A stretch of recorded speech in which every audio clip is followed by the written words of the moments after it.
Chapter 18. Burning Memories.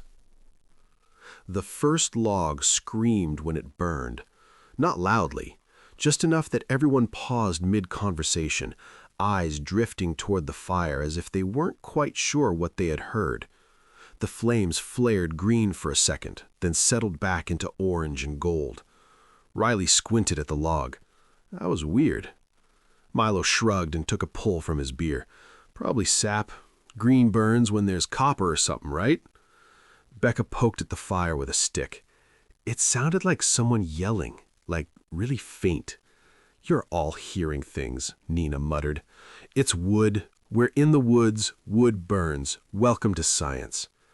It was their second night out at a remote backcountry site, 5 miles from the trailhead and at least 30 from the nearest town. The campsite was deep in a small valley surrounded by thick pine. The only signs of prior use were a faded stone fire ring and a rotted wooden sign nailed to a stump with no words left on it. The group of 5 had found it by chance after losing the main trail and deciding to bushwhack along a dry creek bed. The air smelled like moss and pine needles, and there was an odd quiet about the place, like the forest was holding its breath. Riley grabbed another log from the pile and tossed it into the flames. This time, they all heard it clearly. A man's voice, loud and broken with panic, echoed from the fire itself. "Please don't let them lock me in there. I didn't mean to." Then silence. Milo stood up fast, knocking his drink over. What the hell was that? Becca stared at the fire, face pale. That wasn't just a noise. That was a voice. Nina shook her head slowly. Okay, someone is messing with us. That's like one of those Halloween sound log things, right? Speakers hidden inside. Some idiot prank. Who? Who would drag speakers into the woods to prank campers who weren't even supposed to be here? Riley didn't speak. He was staring into the flames, mouth slightly open. His eyes glistened. "Riley?" Becca said gently. He didn't look at her. "I know that voice." Everyone went quiet again. Riley blinked, then rubbed his eyes. Forget it. Probably just sounded familiar. Campfire paranoia or whatever. Nina snorted. Right. Next log's gonna scream about my childhood and accuse me of cheating on algebra tests. But none of them moved to add more wood. The fire popped and hissed. 20 minutes passed before Milo finally picked up another log and tossed it in, muttering something about needing the heat. This time, the voice was female. "Why didn't you stop him? You saw what he did and you turned around and walked away." Becca gasped and slapped her hand over her mouth. The others turned to her. "No, that's not real." "What did it mean?" Milo asked. Becca backed away from the fire, face pale. "I'm not doing this. I'm not sitting here while a campfire tells my secrets." "Your secrets?" Riley said. "You think this is pulling memories?" "It's just audio. Maybe chemical residue, maybe something soaked into the wood. Don't look at me like that. It's more believable than haunted fire." "I don't know," Milo said. "What if it's not random? What if it's showing us?" "No," Becca snapped. "We don't talk about it. We let the fire die out and we go to sleep." But the fire didn't die out. The flames burned higher, hotter. The logs on the pile hadn't been special, just dry branches scavenged from the surrounding trees. Yet every one they fed into the fire seemed to make it burn more vividly, the wood snapping with strange rhythmic pops, like bones breaking underwater. Riley stood up. "I'm going to bed," he said. No one tried to stop him. One by one, the others followed, dragging themselves to their tents and trying to ignore the soft whispers rising from the coals. Nina stayed up the longest, staring into the flames like they owed her an answer. When she finally tossed the last log in, the fire hissed once and went quiet. She turned and left it burning. Sometime after midnight, Riley woke up to the smell of smoke. Not campfire smoke, something sharper, acrid, synthetic. He sat up and blinked. The inside of the tent glowed with faint light. He unzipped the flap and looked out. The fire was still burning. Too high, too hot. The flames were no longer orange. They were deep violet, edged with black. The surrounding ground steamed. The air shimmered. Standing in front of the fire was a figure, not one of them, a man, barefoot, dressed in what looked like scorched scrubs. His skin blistered and flaked off in chunks, revealing muscle slick with some kind of oil. He turned toward Riley and smiled. Riley jerked back into the tent, heart hammering. He zipped the flap closed and held his breath. Then he heard the voice, not from outside, from inside his head. "You watched me die." He clamped his hands over his ears, but it didn't help. "You smelled the smoke, you saw the door was locked, and you didn't say a word." Riley stumbled out of the tent. The clearing was empty again. The figure was gone, but the fire still burned high and wrong, flames licking the tops of the surrounding trees without catching them. Becca emerged next, her eyes wide with terror. "There's someone in my tent," she whispered. "I don't know who it is. They're wearing my brother's face." Milo and Nina were next, both pale, both shaking. Milo's arm was bleeding. Long scratches ran down from his bicep to his wrist. Nina's fingernails were stained dark, and she wouldn't look at anyone. "Something's wrong," she whispered. "Something's broken."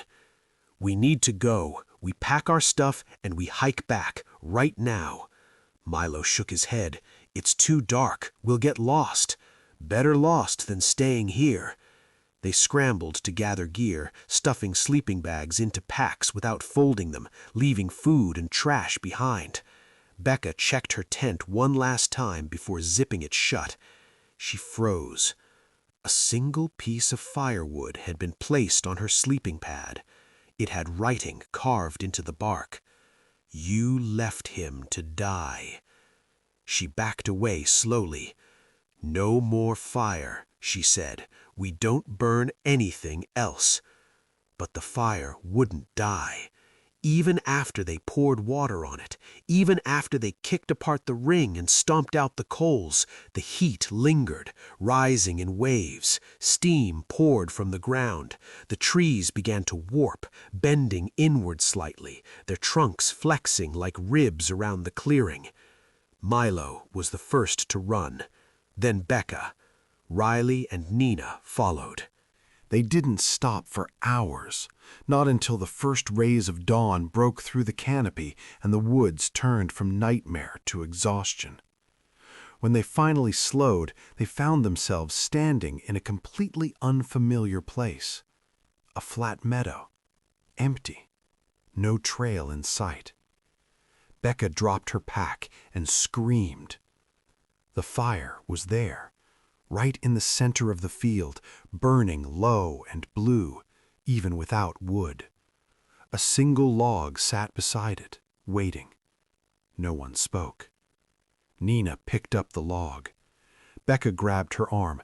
"Don't!" "It's already started," Nina said. "We're just delaying it. Maybe if we see it through." She didn't finish. She dropped the log into the fire. It cracked and howled, and the voice that came from it was hers. "You laughed when I fell. You told me it wasn't your fault, but you laughed, and I never forgot that." Becca stepped back. "What the hell is this? What kind of fire knows things like that?" Milo stood frozen. "This isn't a curse. Then what is it?" He looked up slowly. "It's recording us." Nina nodded. "It's parasitic memory. Every log we burn, it extracts something from us. Trauma, guilt, pain. It feeds on it, like fuel." Becca dropped to her knees, sobbing. "I'm not playing this game," Riley said. "We're not giving it any more." But the fire was still hungry, and the logs kept appearing. The fire had moved again. None of them said it aloud, but they all knew it. It had not stayed behind in the meadow. It had followed them, Or perhaps they had followed it, unknowingly circling back into its pull. When they crossed a narrow stream and climbed a slope of moss-covered boulders, the fire sat calmly waiting on the ridge above them, nestled in a fresh circle of scorched stone, as though it had always been there. This time there were 5 logs stacked beside it, one for each of them.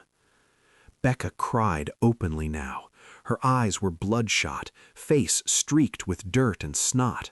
She kept muttering that she had not meant to run, that she had been a child, that she didn't know he was drowning until it was too late. No one comforted her, not because they didn't want to, but because they were all unraveling. Nina had stopped blinking.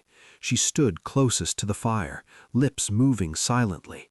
Her hands hung limp at her sides, nails still crusted with black from whatever she had clawed the night before. Milo's arms were wrapped around his pack, which he carried like a child's stuffed animal.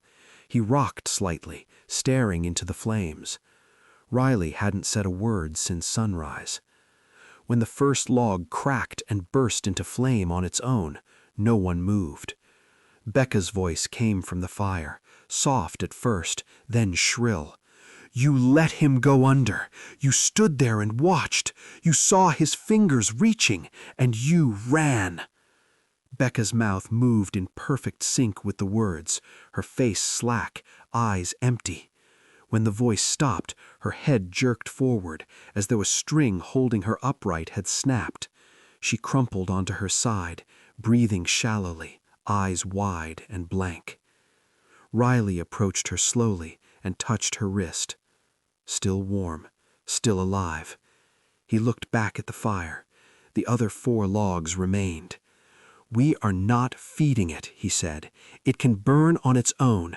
Let it burn us if it wants to. I'm not giving it anything." He turned to the others. No one responded.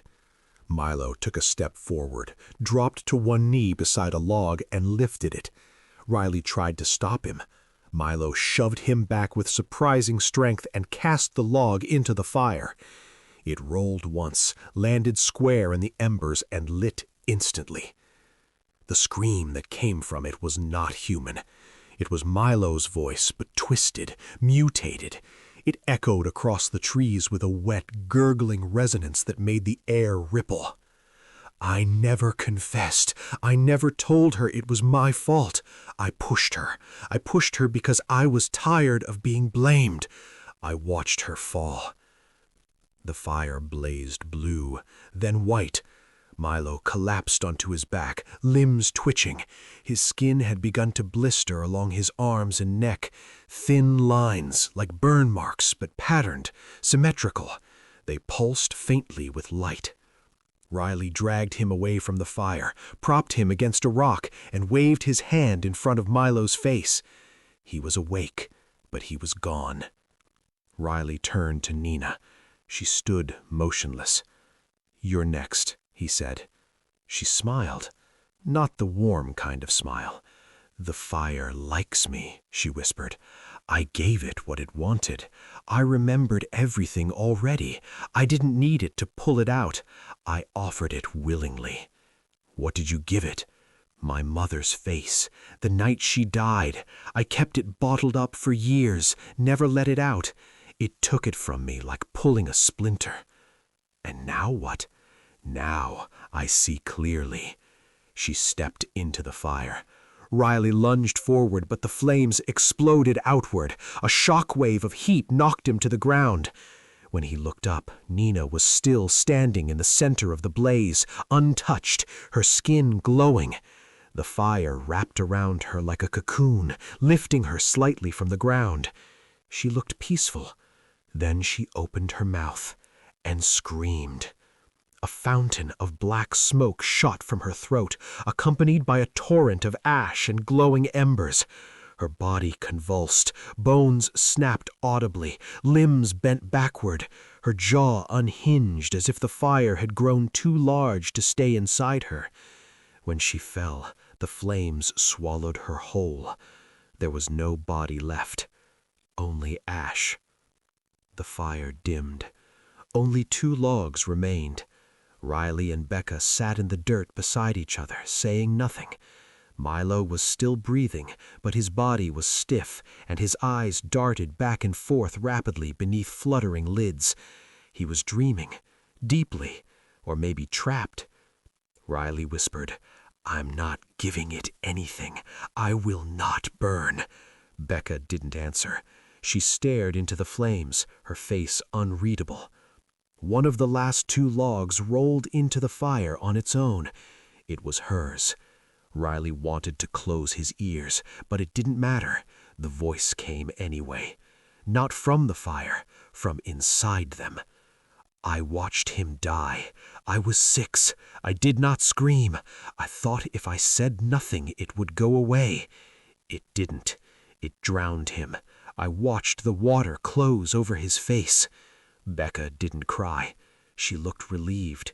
She tilted her head, eyes glinting with recognition, like the memory had always been there, just waiting to be allowed to breathe.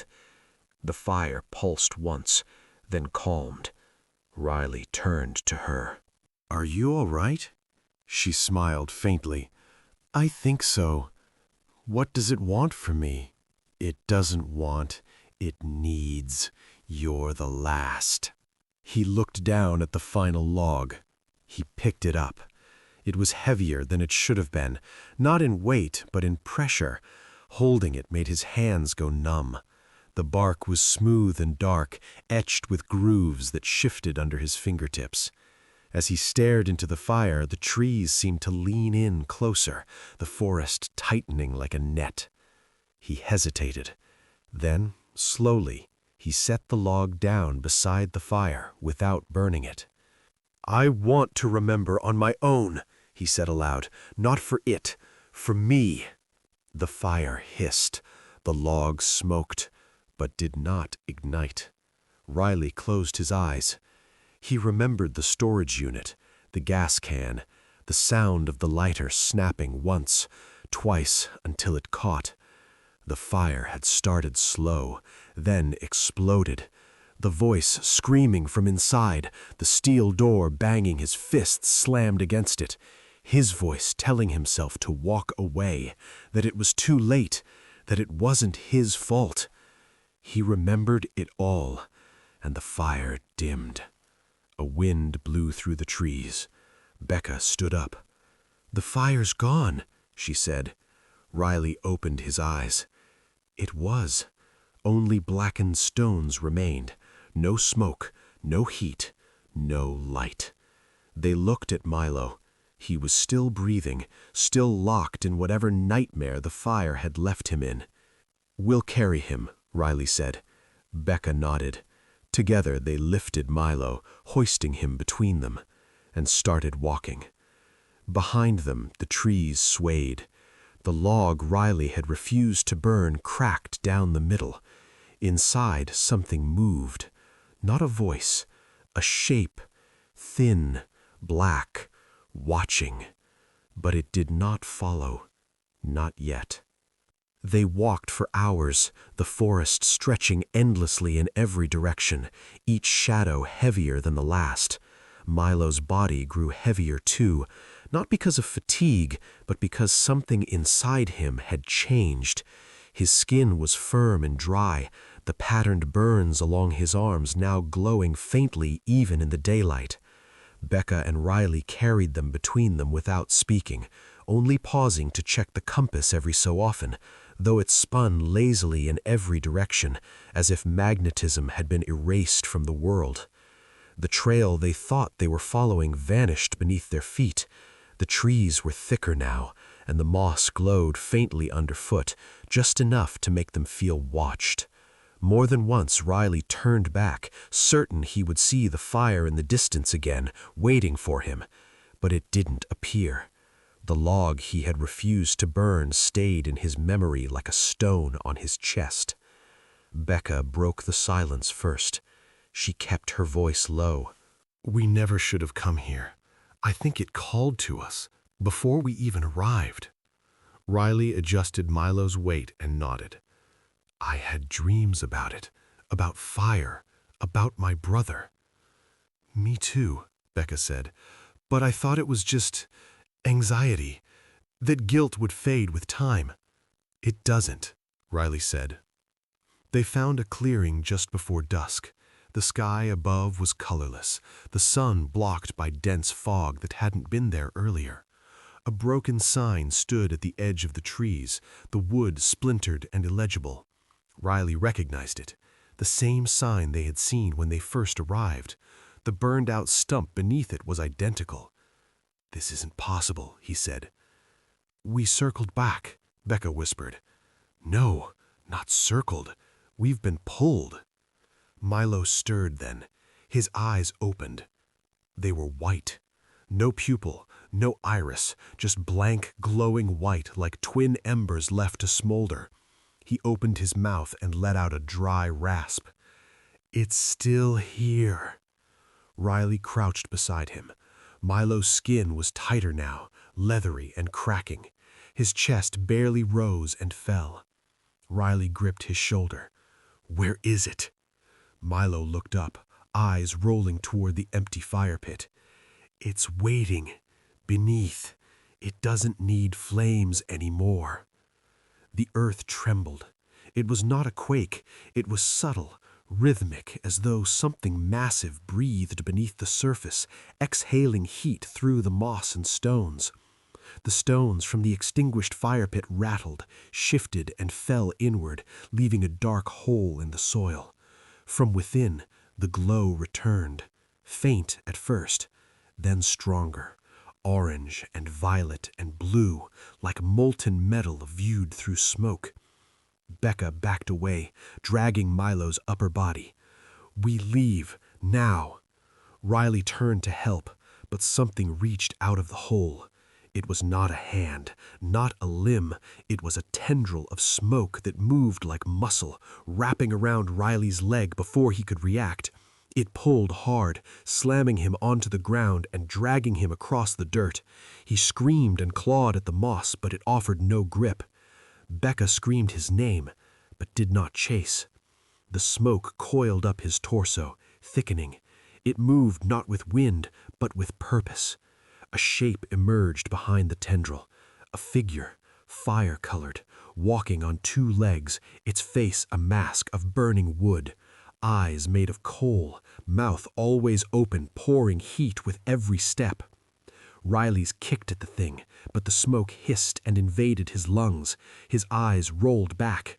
The air vibrated around him with the sound of 100 voices whispering at once. "You denied it," the thing said, not with a mouth, but with vibration. "You held it in, fed it through silence. Fire consumes silence." Riley's jaw clenched. He could feel it in his blood now, the fire that was never just physical, the guilt, the memories, the pain. He screamed.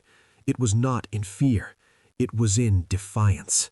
The sound hit the creature like a physical force. It reeled back, stumbling.